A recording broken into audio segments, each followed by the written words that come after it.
Good day, welcome back to Erasmus TV. The shocking killing of George Floyd in the US has prompted an outpouring of grief and an increasing acknowledgement of systematic racism. The last week we have seen worldwide protests on police violence and systematic racism. And of course, because no one can stay behind without showing their solidarity, we see a lot of public statements on social media, and that's exactly what this university did. Nevertheless, it is an important topic to discuss. Thank you for being here. I have here on my right side Merel Dap. You're a student from Erasmus School of Color. And the other side, I have assistant professor at ESSB, Jess Bier. Thank you. And on Skype is with me Frederick Ntow. He is a communication officer here at the university. To start with you, Merel. You were at the protest yesterday here in Rotterdam, one of the solidarity protests. Yes. How did you feel being there? Being there was I was very amazed by the amount of people that were there. I was speechless from all the speeches that were there, and it was very inspirational to see all those people coming together and show solidarity, but also talking about their own experiences. I was very moved by one other black girl who's like around the same age as me, talking about her experience of ethnic profiling a few days ago in one of the parks in Rotterdam. That was very emotional to see, but it was a really nice experience, amazing experience. Yeah, you mentioned talking about your own experience. You had some doubts coming here, and you really had to think about it for a while. Can you tell me why, or just not me, but everybody who's listening? Well, for me, it's a lot of people probably won't understand, but being a black woman and being very vocal about your opinion can be very dangerous. You have repercussions, and I really had to think really hard to actually take a seat at this table because a lot of tables aren't black women friendly. And I had to think really hard and be very specific, very selective of what table I'm going to take a seat at as a black woman, because there's always tone policing, and it doesn't matter what kind of tone I voice my opinion. A lot of people will always think that I'm an angry black woman or that I'm really over-opinionated with stating my opinion. And that's why it's very important to, especially also for black women, to just take a step back and think about at what table do I want to voice my opinion and be very selective about it, because it's also for sometimes mentally draining to experience that tone policing or not being able to voice your opinion because of the repercussions that will come out later. Yeah. Really, again, thank you so much for being here. This is such a hard topic. If it must have been an experience that is so hard, people are calling it traumatic. Even I, of course, as a white woman, can't understand, but I really, really appreciate it. And I really want to mention it that you're here. Thank you. And we were also yesterday at the protest in Rotterdam. And my colleagues made this video.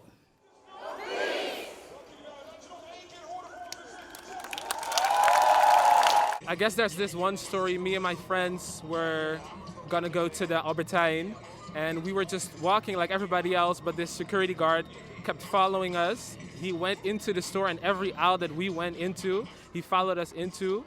So at a certain point, we were just fed up with it, and we asked him, "Why are you following us? You're annoying us." And he basically said, "I think you guys are gonna steal, because you guys look like people that steal." You study at the university, and what do you think that the university can do to tackle the problem?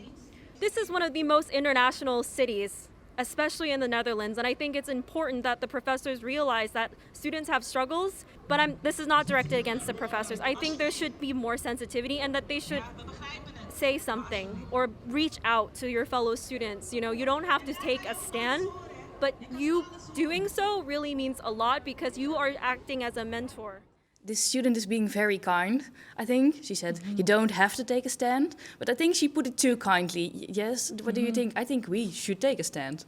Yes, I think as a university and as professors, we definitely need to take a stand. It's important to note that racism is a systemic problem. It's a problem that's present throughout the university and every area of life because it's present throughout society and every area of life. And there's a number of things you can do both as an individual and as an institution to show support to students of color and to minimize the effects of racism in the university.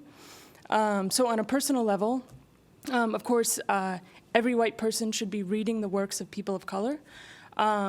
This is something that's present. You can go on Twitter and search for anti-racist reading list. There's works available. There's works written for a broader audience. You can also go on YouTube and look up lectures by the authors of those works. But what's equally important, or even more important, is the systemic response. So at the university, we can address racism in curriculum by making sure that we're reading and citing the work of professors of color. You can address it in mentoring by reaching out to students, and she already noticed this, but this is something that can be encouraged institutionally in the university. Hiring is really important. There are not enough professors of color. There are plenty of scholars of color in the world, so if there's fewer professors of color at the university, it means that the institution has a problem that needs to be fixed. Promotion is very important. There are policies in place to promote women. We need to have policies also for professors of color. And then also making sure you have rigorous complaint procedures, support, institutional support for students so that they feel like their voices are heard and taken seriously. So if I listen to you, you say the university isn't doing enough at the moment to promote inclusion and diversity. No, but there's really so much more that we can do now. And keep in mind that one of the goals of the university is to make a positive societal impact, and part of that starts here in the university, making sure that our community is a place where everybody can thrive. Yes. Frederick, the Diversity and Inclusion Office is a place, where this is always, high on the agenda. What is the university doing? Well, firstly, I'd like to thank Merel's bravery in attending today. I think her point of having to think twice about having a voice is a key issue that we have to address. I think Dr. Bier has also outlined some of the things we need to be doing and are doing. And I mean, before we even start, the first thing is to understand really what the issue is in the first place. And that is firstly by finding out and doing research on our community, and also taking examples from other faculties and other universities on how to address it. So what we've done are things, for example, such as faculty diversity officers, having diversity officers in different faculties to help talk about access, talk about promotions and complaint procedures. But the key and important thing is to look at things such as collaboration between groups like ESOC and Merel, connecting allies at the university together, connecting researchers on this subject, and also getting support of the leadership of the university, which at the moment we very much do. We also have to recognize that a lot of these problems start well before this university. So you're looking at outreach. You're looking at people at EUR and who don't get to EUR because systems have disenfranchised them. And this is exacerbated especially at a time of crisis at the university. I believe you'll be addressing that in a later program. So being honest about the experiences of people here and doing the research and finding that our community is not equal or it does not have the same outcomes is something that we're collecting research and doing. Merel, you're a student here. Is the university doing enough at the moment? Well, the Diversity and Inclusion Office for now has a lot of plans and is actually actively working and also connecting with students. So I think that's a positive thing. But for me personally, we're the Erasmus University of Rotterdam, like Erasmus Rotterdam, and also the only university in Rotterdam. And I don't see Rotterdam on this campus. There are so many grassroots organizations within this city, also a few that actually helped organizing the protest yesterday, like Concrete Blossom, Hip Hop House. Such amazing people with so much knowledge. I don't see them here. We need to collaborate with people from this city. There's so much knowledge. We're like an academic institution. We produce and reproduce knowledge. Go out into the city of Rotterdam and try to find the people that actually have knowledge and bring them in. And also find a more connection within the city because we're really in the central part of the city, but not at the other side of the bridge of the city. Like go into the neighborhoods. I was born and raised in one of the neighborhoods actually here, the Ash. And I always, on the weekends when we did groceries, I went past the campus, but I've never been on campus. Like find a connection within the neighborhoods, even near the university campus. Go into the city. You already mentioned some organizations who are worth following. Do you have more tips for us? What to follow, what to read, what to do? I have some tips, but the thing is also like what I've noticed for this week, that like internet, Google, like that's your friend. You can really put in the effort to do that yourself.